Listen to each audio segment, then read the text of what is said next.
Hello, folks.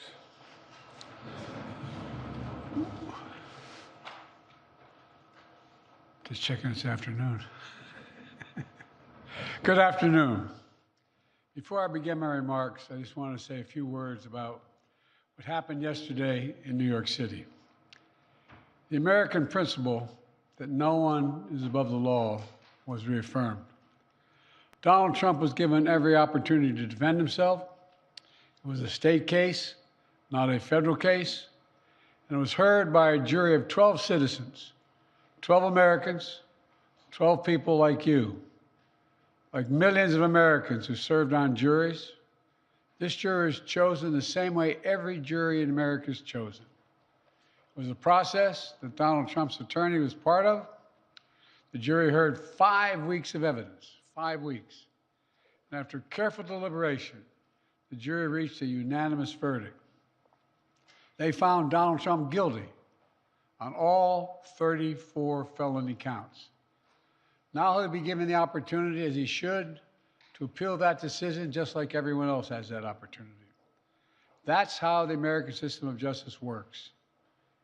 And it's reckless, it's dangerous, it's irresponsible for anyone to say this was rigged just because they don't like the verdict. Our justice system has endured for nearly 250 years. And it literally is the cornerstone of America, our justice system. The justice system should be respected, and we should never allow anyone to tear it down. It's as simple as that. That's America. That's who we are. And that's who we'll always be, God willing. Now to another issue. I want to give an update on my efforts to end the crisis in Gaza. For the past several months, my negotiators of foreign policy, intelligence community, and like have been relentlessly focused, not just on a ceasefire that would inevitably be fragile and temporary, but on a durable end of the war. That's been the focus, a durable end of this war. One that brings all the hostages home, ensures Israel's security, creates a better day after in Gaza without Hamas in power, and sets the stage for a political settlement that provides a better future for Israelis and Palestinians alike. Now, after intensive diplomacy carried out by my team, and my many conversations with leaders of Israel, Qatar, and Egypt, and other Middle Eastern countries, Israel has offered a comprehensive new proposal. It's a roadmap to an enduring ceasefire and the release of all hostages. This proposal has been transmitted by Qatar to Hamas. Today, I want to lay out its terms for the American citizens and for the world. This new proposal has 3 phases. The first phase would last for 6 weeks. Here's what it would include: a full and complete ceasefire, a withdrawal of Israeli forces from all populated areas of Gaza, release of a number of hostages, including women, the elderly, the wounded, in exchange for release of hundreds of Palestinian prisoners. There are American hostages who would be released at this stage, and we want them home. Additional, some remains of hostages who have been killed would be returned to their families, bringing some degree of closure to that terrible grief. Palestinians, civilians would return to their homes and neighborhoods in all areas of Gaza, including in the north. Humanitarian assistance would surge, with 600 trucks carrying aid into Gaza every single day. With the ceasefire, that aid could be safely and effectively distributed to all who need it. Hundreds of thousands of temporary shelters, including housing units, would be delivered by the international community. All that and more would begin immediately. During the 6 weeks of phase 1, Israel and Hamas would negotiate the necessary arrangements to get to phase 2, which is a permanent end to hostilities. Now, I'll be straight with you. There are a number of details to negotiate to move from phase 1 to phase 2. Israel will want to make sure its interests are protected. But the proposal says if the negotiations take longer than 6 weeks, for phase one, the ceasefire will still continue as long as negotiations continue. In the United States, Egypt, and Qatar would work to ensure negotiations keep going. All agreements, until all the agreements are reached and phase two is able to begin. Then phase two, there'd be an exchange for the release of all remaining living hostages, including male soldiers.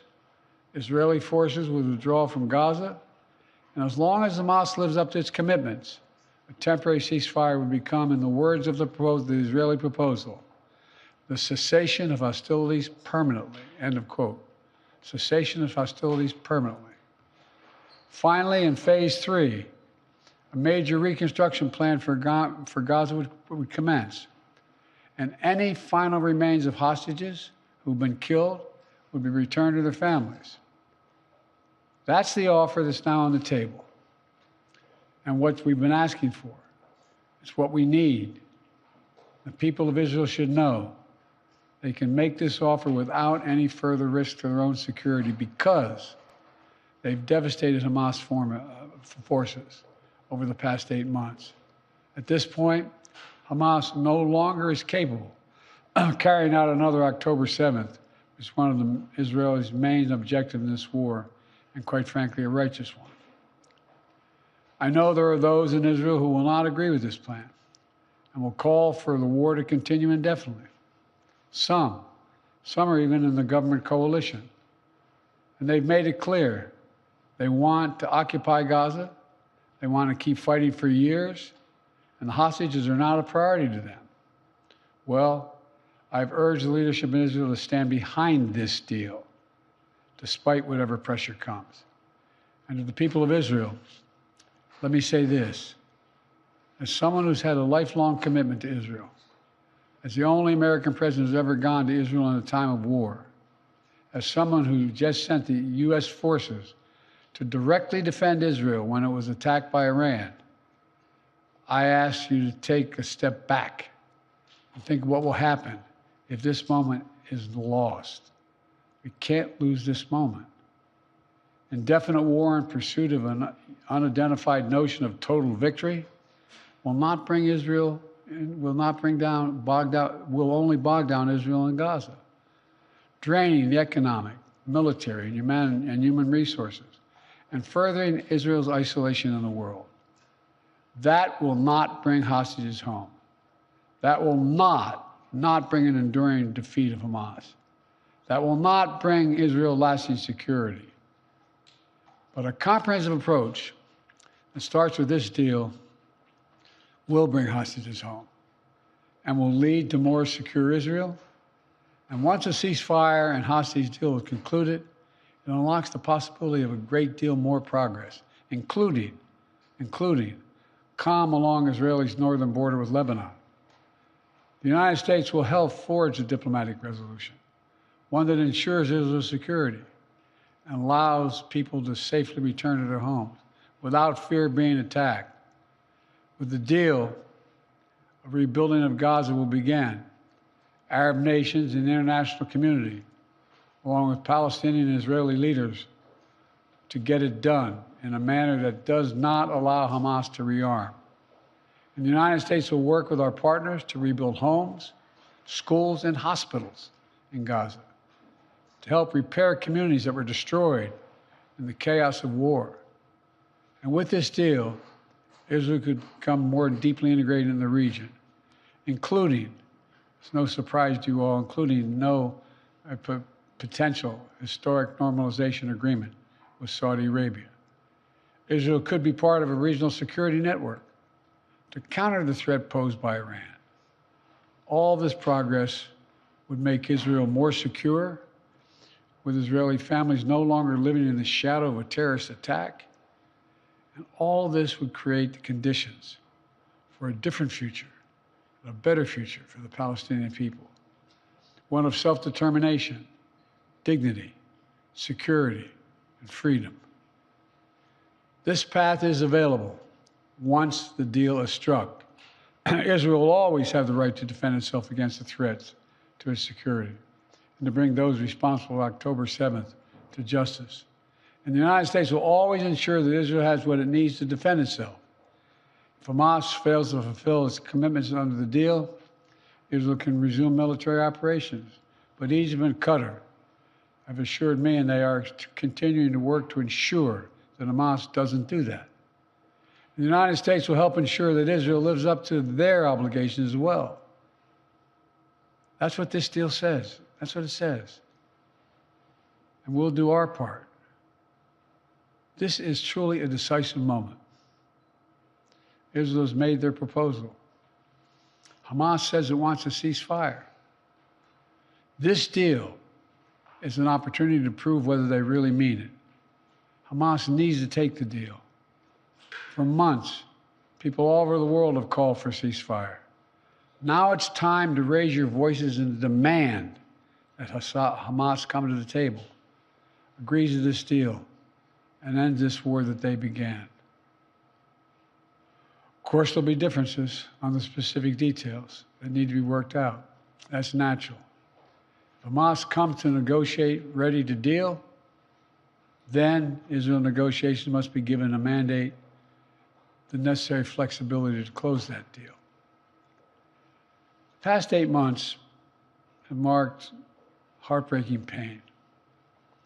Pain of those whose loved ones are slaughtered by Hamas terrorists on October 7th. Hostages and their families waiting in anguish. Ordinary Israelis whose lives were forever marked by the shattering event of Hamas's sexual violence and ruthless brutality. And the Palestinian people have endured sheer hell in this war. Too many innocent people have been killed, including thousands of children. Far too many have been badly wounded. We all saw the terrible images from the deadly fire in Rafah earlier this week, following an Israeli strike against targeting Hamas. And even as we work to surge assistance to Gaza, with 1,800 trucks delivering supplies these last 5 days, 1,800, the humanitarian crisis still remains. I know this is a subject on which people in this country feel deep, passionate convictions, and so do I. This has been one of the hardest, most complicated problems in the world. There's nothing easy about this, nothing easy about it. Through it all, though, the United States has worked relentlessly to support Israeli security, to get humanitarian supplies into Gaza, to get a ceasefire and a hostage deal to bring this war to an end. Yesterday, with this new initiative, we've taken an important step in that direction. I want to level with you today as to where we are and what might be possible. But I need your help. Everyone who wants peace now must raise their voices and let the leaders know they should take this deal, work to make it real, make it lasting, and forge a better future out of the tragic terror attack and war. It's time to begin this new stage. For the hostages to come home, for Israel to be secure, for the suffering to stop. It's time for this war to end, for the day after to begin. Thank you very much. Mr. President, can you tell us, sir, Donald Trump refers to himself as a political prisoner and blames you directly. What's your response to that, sir? Do you think the conviction will have an impact on the campaign? We'd love to hear your thoughts, sir. Should he be on the ballot, sir?